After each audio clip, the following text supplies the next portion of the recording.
अभी ये भी खबर मिली है, छतरपुर मध्य प्रदेश की पावन धरती पर ऐसा एक दिल दहलाने वाला घटना घट गई है। छतरपुर का एक दलित परिवार को एक दबंगे व्यक्ति ने उनका खेत में काम करने के लिए जबरदस्त उन्हें फोर्स किया गया। तब दलित परिवार का मुखिया ने दबंगे का खेत में काम करने के लिए मना कर दिए। इतना ही गुनाह, जब उन्होंने उनका खेती में काम करने के लिए मना कर दिए तो छतरपुर का दबंग ने उनका परिवार को बंधक बनाए और परिवार का मुखिया का सामने उनका गर्भवती वाइफ को उनका उनका वाइफ का साथ, मतलब मैं ये शब्द में बता नहीं सकता हूं, उनका आबरू का साथ उनका बच्चे के सामने, उनका हस्बैंड के सामने उनका आबरू के साथ खिलवाड़ किया जाता है। कि ऐसा देश में हम जी रहे हैं भाई। क्या दलित यहां उनका लाइफ का कोई वैल्यू नहीं है? क्या यह शासन प्रशासन क्या कर रहे हैं भाई? 21st सेंचुरी में भी हम लोगों को जब ऐसे जानवर से भी बदतर जिंदगी जीना पड़ रहा है और जीने के लिए मजबूर किया जा रहा है, शासन और प्रशासन यहां मजा ले रही है। ये भी बीजेपी शासित अंचल में, जब जब बीजेपी, जिस स्टेट में बीजेपी का शासन चलता है वहां दलितों को अत्याचार बढ़ता है। क्या भारतवर्ष में संविधान काम नहीं करता है? आर्टिकल 21 वहां काम नहीं कर रहा है?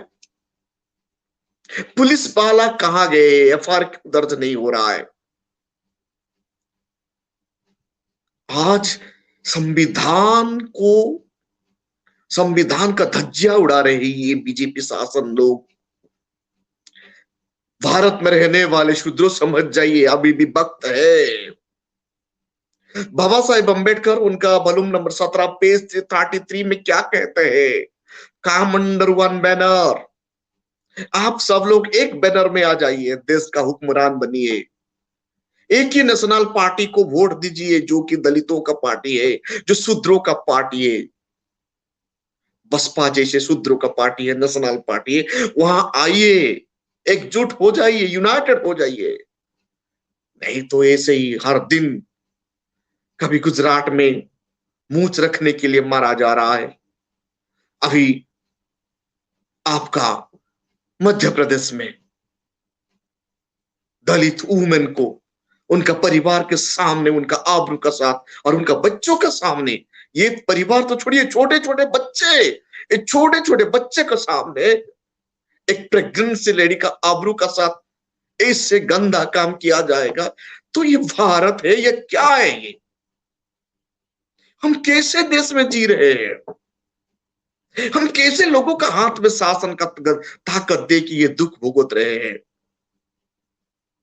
उठिए, जागिए, घर से निकलिए, ये अन्याय अत्याचार का खिलाफ आवाज बुलंद कीजिए।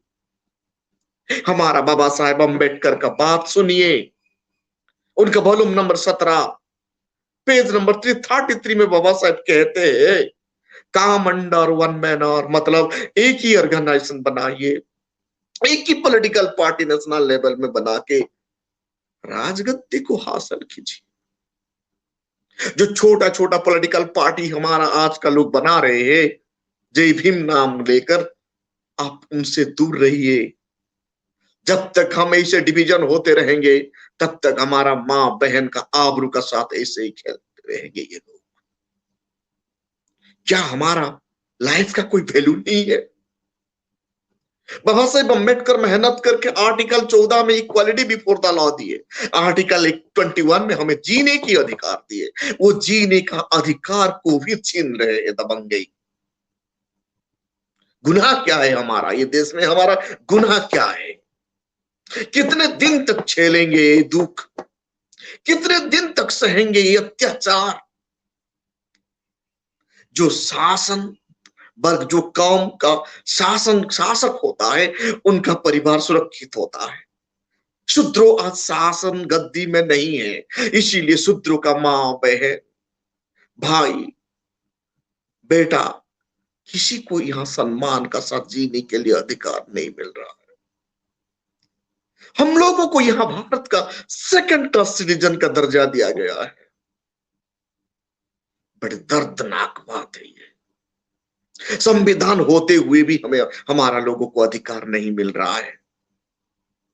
साथियों, जाग जाइए। जितने भी दलित लीडर हैं, मैं आप लोगों को ये गुजारिश कर रहा हूं, आपका छोटा छोटा दुकान बंद कर दीजिए। आपका छोटा छोटा पॉलिटिकल बिजनेस जो चला रहे पेट पालने के लिए, इनको बंद कर दीजिए। जल्दी ही बहुजन समाज दादा साहेब कांसीराम का बनाया हुआ पार्टी का तंबू पर आ जाइए और वहां मिलके ये देश को संभालिए। शासन गद्दी कब्जे कीजिए, पार्लियामेंट को इलेक्शन प्रोसीजर में, कॉन्स्टिट्यूशनल प्रोसीजर में, और हमारा माँ बहन का जिंदगी को बचाइए। कहीं हमारा भाई गट्टर में मर रहा है, कहीं हमारा बहन को जिंदा जलाया जा रहा है, कहीं पर परिवार का सामने हमारा आबरू का साथ खिलवाड़ हो रहा है।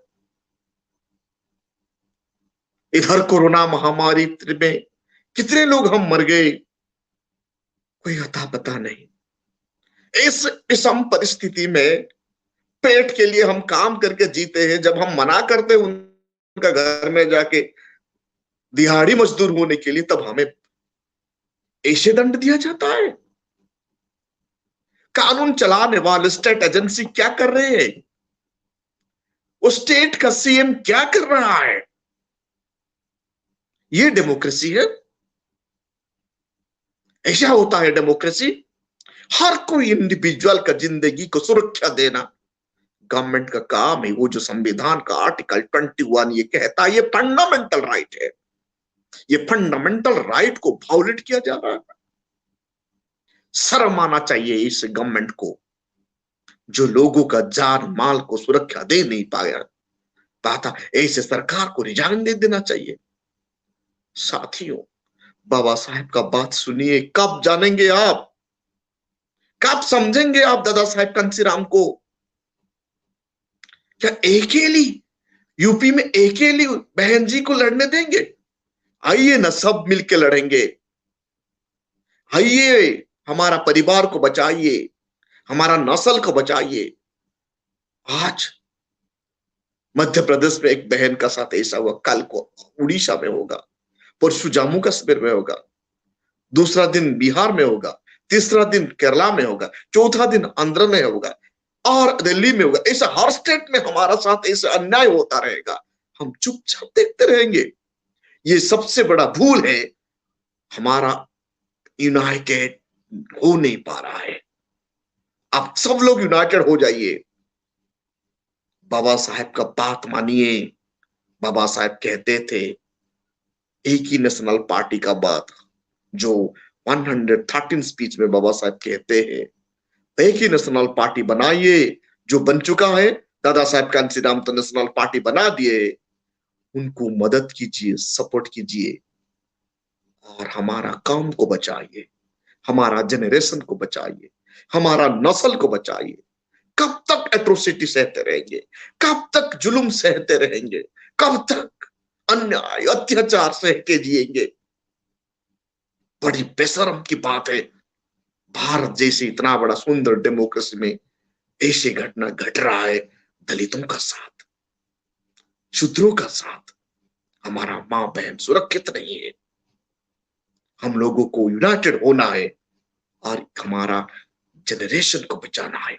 साथियों, ये वीडियो को ज्यादा से ज्यादा शेयर कीजिए, क्योंकि भारत वर्ष में हमारा लोगों को ये पता चले मनुवादी सरकार हमें कैसे सता रहा है, मनुवादियों का लोग हमें कैसे टर्चर कर रहे हैं। और आपका कमेंट बहुत जरूरी है। आपका कमेंट यहां जरूर लिखिए, क्योंकि आपका कमेंट हमें ताकत देता है आवाज बुलंद करने के लिए, आपका आवाज होने के लिए मजबूत ताकत मिलता है। इसीलिए साथियों, इनको शेयर कीजिए, कमेंट कीजिए और आपका सुझाव जरूर लिखिए। Thank you.